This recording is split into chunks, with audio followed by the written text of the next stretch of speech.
যে সমস্ত পরিযায়ী শ্রমিক কর্মসাথী পোর্টালে নাম নথিভুক্ত করেছেন তাদের রেজিস্ট্রেশন বাতিল হয়েছে না অ্যাপ্রুভ হয়েছে তা কিভাবে জানবেন, বা আপনারা শ্রমিক কার্ড কিভাবে পাবেন, বা শ্রমশ্রী প্রকল্পের যে আবেদন করেছেন তার স্ট্যাটাস কিভাবে চেক করবেন, সমস্ত বিষয় নিয়ে আজকে আলোচনা করব। তবে তার আগে আমার চ্যানেলটি দ্রুত সাবস্ক্রাইব করুন এবং এই ধরনের নিয়মিত নোটিফিকেশন পেতে বেল বাটনে ক্লিক করুন।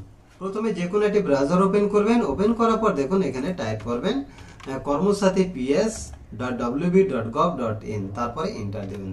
এর লিঙ্ক অবশ্য ডেসক্রিপশনে দিয়ে দেওয়া হবে, আপনি সেখান থেকে সেই লিঙ্কে গিয়ে আপনি ওয়েবসাইট ওপেন করে নিয়ে আপনি চেক করে নিতে পারবেন।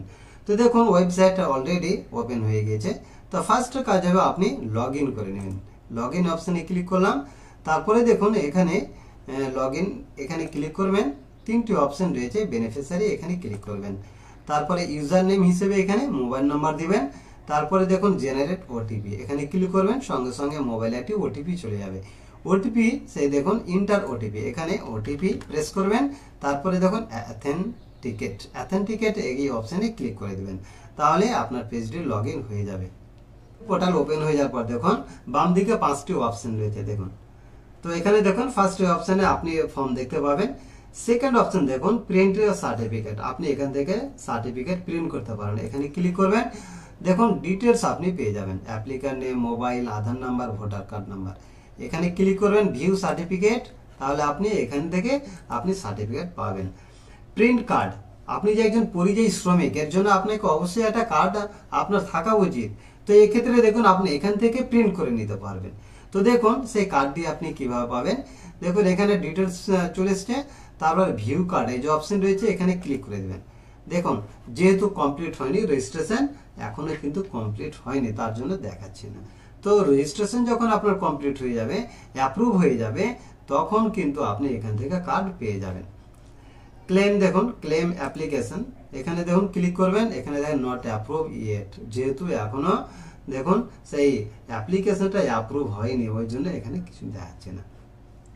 লাস্টের যে অপশন রয়েছে ট্র্যাক স্ট্যাটাস, এখানে ক্লিক করুন। দেখুন এখানে যেটা দেখাচ্ছে এটা হচ্ছে আপনি যে শ্রমশ্রী পোর্টালে যে আপনি আবেদন করেছেন, শ্রমশ্রী স্কিম পাওয়ার জন্য, সুবিধা পাওয়ার জন্য যে আপনি অ্যাপ্লিকেশন করেছেন, তার এখানে দেখুন ডিটেলস এখানে দেওয়া রয়েছে। দেখুন ক্লেম নাম্বার দিয়েছে, ক্লেম ডেট, অর্থাৎ কত তারিখে আপনি অ্যাপ্লিকেশন করেছেন।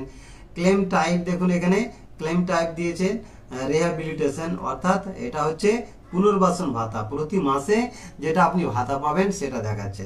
এবং দেখুন 2 নম্বরে দেখাচ্ছে ট্রাভেল অ্যাসিস্ট্যান্ট, অর্থাৎ যাতায়াতের জন্য যে শ্রমশ্রী প্রকল্পের আওতায় যাতায়াতের জন্য যে 5,000 টাকা দেওয়ার ঘোষণা হয়েছে, সেই তার জন্য অ্যাপ্লিকেশন করা হয়েছে। তাহলে এখানে দুটি অ্যাপ্লিকেশন হয়েছে, একটা হচ্ছে যাতায়াতের জন্য 5,000 টাকা করে পাওয়ার জন্য, এবং আর একটা হচ্ছে সেটা প্রতি মাসে 5,000 টাকা করে পাওয়ার জন্য। এই দুটি অ্যাপ্লিকেশন এখানে করা হয়েছে, তাই দেখুন এই দুটি এখানে দেখাচ্ছে। এবং স্ট্যাটাস দেখুন পেন্ডিং, অর্থাৎ এখনো কিন্তু পেন্ডিং রয়েছে। যদি সেটা অ্যাপ্রুভ হয় তাহলে অ্যাপ্রুভ দেখাবে, রিজেক্ট যদি হয়ে যায় তাহলে সেখানে রিজেক্ট দেখাবে। তারপরে শেষের দিকে দেখুন এখানে ব্লকের নাম এবং এখানে RLO এর নাম এখানে আপনি দেখতে পাবেন। তো এইভাবে আপনি আপনার ট্র্যাক স্ট্যাটাস আপনি চেক করে নিতে পারবেন।